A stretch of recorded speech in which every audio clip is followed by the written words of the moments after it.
పెట్టండి. 1 కోటి మంది ఆడబిడ్డల్ని 10 ఏళ్ల కోటీశ్వరులను చేసి మీరు కోటీశ్వరులమని గర్వంగా చెప్పుకోవడానికి ఇలా ప్రణాళికలేసి ప్రజాపాలనలో ఇందిరమ్మ రాజ్యంలో ఇవాళ మా అక్కలను కోటీశ్వరులను చేయాలని నేను చూస్తున్నా. ఎన్నడన్నా ఈ ఆడబిడ్డల చేతుల 10 రూపాయలు ఉండాలని నువ్వు ఆలోచన చేసినావా చంద్రశేఖరరావు? ఎప్పుడన్నా నువ్వు మానవత్వంతో ఒక్క ఆలోచన చేసినవా? ఇవాళ మేము ఆలోచన చేసినాం, మా ఆడబిడ్డల్ని గుర్తించినాం, వాళ్ళకి గౌరవం ఇచ్చినాం, వాళ్ళకి బస్సు ఇచ్చినాం, విద్యుత్ ఇచ్చినాం, పెట్రోల్ బంక్ ఇచ్చినాం, హైటెక్ సిటీ పక్కన భూములు ఇచ్చినాం, వ్యాపారాలు ఇచ్చినాం, బట్టలు కుట్టేది ఇచ్చినాం, బడి మీద పెత్తనం ఇచ్చినాం. 18 నెలల్లో ఈ దేశంలో ఎవరైనా ఆడబిడ్డల కోసం ఇన్ని మంచి పనులు ఎవరైనా చేసిన వాళ్ళు ఉంటే ఎవరో ఏ రాష్ట్రమో పోటీ పెట్టండి.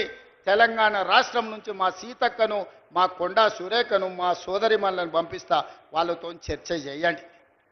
ఇవాళ అక్కలను అందరినీ కూడా ఈరోజు చైతన్యవంతులను చేసి వాళ్ళ పిల్లల్ని చదివించుకునేటట్టు చేసి ఇవాళ మనం ఒక దిశగా వెళ్తుంటే చంద్రశేఖరరావు కుటుంబానికి దుఃఖం వచ్చింది, ఆరోగ్యం పాడైంది, దవాఖానలో పోయి షరీక్ అవుతారు. నేనేం చేస్తానే?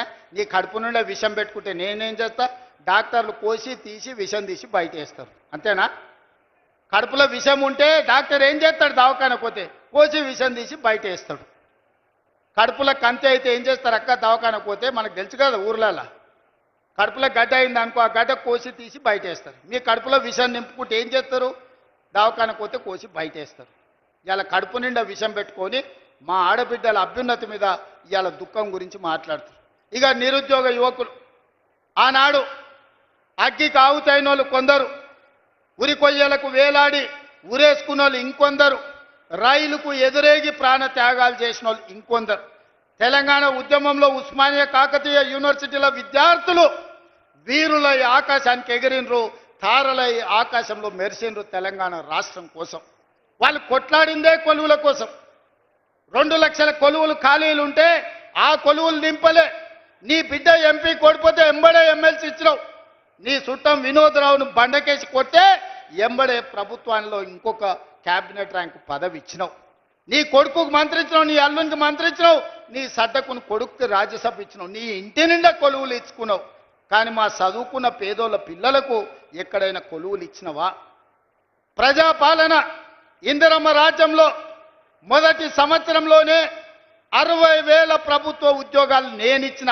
ఎల్బీ స్టేడియంలో లెక్క తప్పంటారని, తప్పుడు కూతలు కూస్తారని కుటుంబాలతో సహా ఉద్యోగాలు వచ్చిన పిల్లల్నే కాదు వాళ్ళ తల్లిదండ్రులను కూడా పిలిపించి ఎల్బీ స్టేడియంలో మేము ఎక్కడ ప్రమాణ స్వీకారం చేసినామో గక్కనే 60,000 మంది ప్రభుత్వ ఉద్యోగాలు కొలువులు ఇచ్చి 60,000 ఉద్యోగాలు ఇచ్చిన లెక్క కట్టుకో. ఒక్క తలకాయ తక్కువ ఉంటే నువ్వు వచ్చి నన్నాడు కానీ సవాలు విసిరిన ఆ సన్నాసి దాని గురించి మాట్లాడు.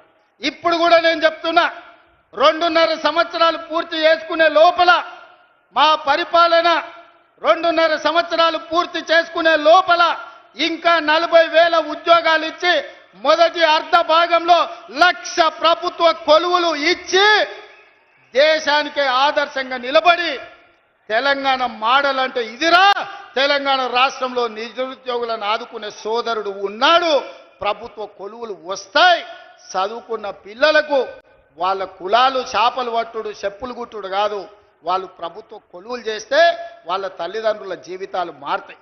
ఉపాధి హామీ కూలికి పోయి రూపాయి కూడబెట్టి పిల్లలకు కోచింగ్ సెంటర్లలో ఫీజులు కట్టనికే మెడ మీద ఉన్న తాలి అమ్మిన తల్లిదండ్రులు నాకు చాలామంది తెలుసు.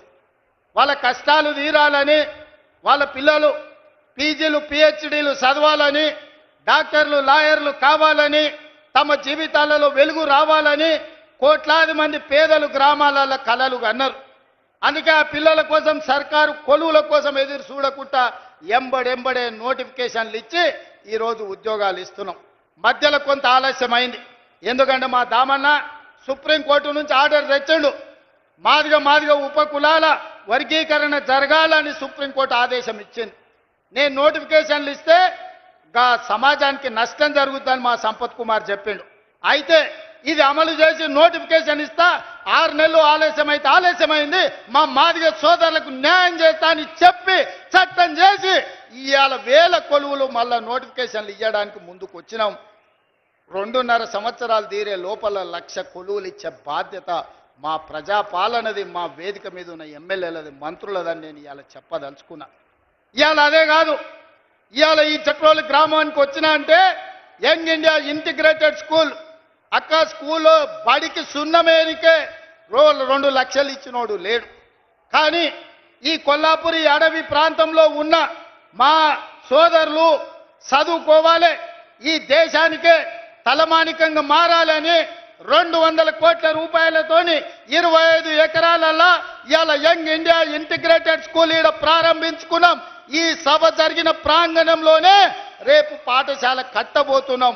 సంవత్సరంన్నర తిరిగే లోపల ఈడ అద్భుతమైన హైటెక్ సిటీ పక్కన ఐటీ కంపెనీల కంటే గొప్పగా young India integrated residential school కట్టి మళ్ళా ఇక్కడికి వస్తా, ఆ పిల్లల్ని కలుస్తా, ఆ పిల్లలకి చెబుతా, మీ కొల్లాపూర్ కోసం మీ ఎమ్మెల్యే గారు, మీ మంత్రి గారు నన్ను అడిగి కొట్లాడి జట్రోల్కి యంగ్ ఇండియా రెసిడెన్షియల్ స్కూల్ తీసుకొచ్చిండు. వాటిని కట్టండి, ఇందులో చదువుకోండి. మీ సోదరుడిగా నేనున్నా.